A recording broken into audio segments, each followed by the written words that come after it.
Europe 1, 6h25, Thomas Soto. Du café à volonté, du thé toute la journée, vous êtes nombreux et nombreuses à être accros à l'un ou l'autre de ces breuvages. Jean-François Lemoine, je voudrais revenir sur ce que vous nous disiez à 5h58 pour annoncer notre rendez-vous. Là. Si j'ai bien écouté, vous avez affirmé que le thé comme le café, finalement c'était plutôt bon pour la santé.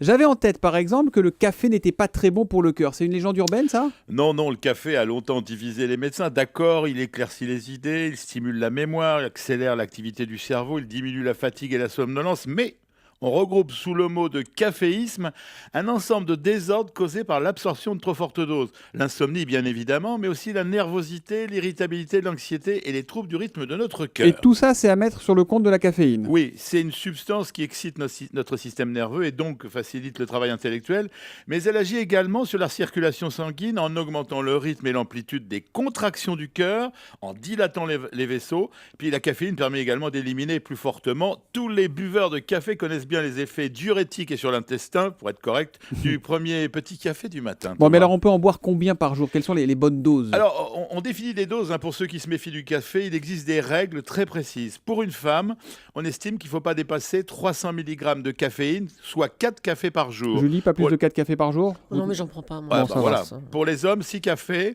Et la dépendance physique, elle va commencer au-dessus de ces 6 cafés quotidiens. Et les véritables problèmes, si vous voulez, je vous donne un chiffre, en fin de compte, c'est 10 à 15 tasses par jour. Oui, enfin 10 à 15, ça commence à plus être très Il y a raisonnable. beaucoup de gens qui boivent ça. Posons la cafetière, docteur, passons à la bouilloire si vous voulez bien. Alors le thé, c'est mieux ou c'est moins bien ? Alors il faut savoir qu'il y a autant de caféine dans le café que dans le thé, mais on dit que dans le thé, il y a une substance qui neutralise une partie des effets de la caféine. Donc vive le thé, buvons-en sans modération. Alors en fait, ce sont plutôt les adeptes des médecines naturelles qui font la promotion en particulier d'un type de thé, le thé vert, qui était peu consommé dans notre pays jusqu'à ce que les phytothérapeutes, vous savez, les spécialistes des traitements par les plantes, se mettent à le prescrire au nom de sa qualité supérieure à celle du café, sans les effets indésirables et en se retranchant derrière des études, mais c'est des études chinoises qui mettent en évidence un nombre moins élevé de cancers, de maladies cardiaques dans les populations qui consomment beaucoup ce thé vert. Et ces bienfaits-là, ça ne marche qu'avec le thé vert ? Que le thé vert ?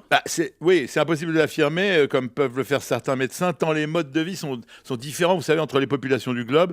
Mais c'est incontestable qu'à défaut de dire que ça fait du bien, inconvénients et n'ont pas plus démontré. Allez, racontez-nous, c'est quoi le secret du thé vert ? Alors, ça nous empêche de rouiller, Thomas. Oh, très bien. De nombreux travaux sont en cours. C'est mieux que le framéto. Pour tenter de prouver que le secret de la jeunesse éternelle se trouve probablement dans l'arrêt de ce qu'on appelle l'oxydation des cellules, une sorte de procédé de rouille, d'où le recours, vous savez, très à la mode en ce moment, aux antioxydants naturels. Alors, au premier rang, il y a deux stars, la vitamine E qu'on trouve dans les noisettes, les noix en grande quantité, mais aussi dans les fruits et légumes, et ce fameux thé vert. Une question, Julie. Oui, alors dans certaines régions, dans le Nord par exemple, il paraît que les enfants boivent très jeunes du café. Alors c'est bon ou mauvais ? Non, c'est pas bien. Alors on va dire que pour les enfants de moins de 12 ans, il ne faut pas dépasser plus de 2,5 mg par kilo de poids, ce qui fait pour 100 mg pour un enfant de 40 kg.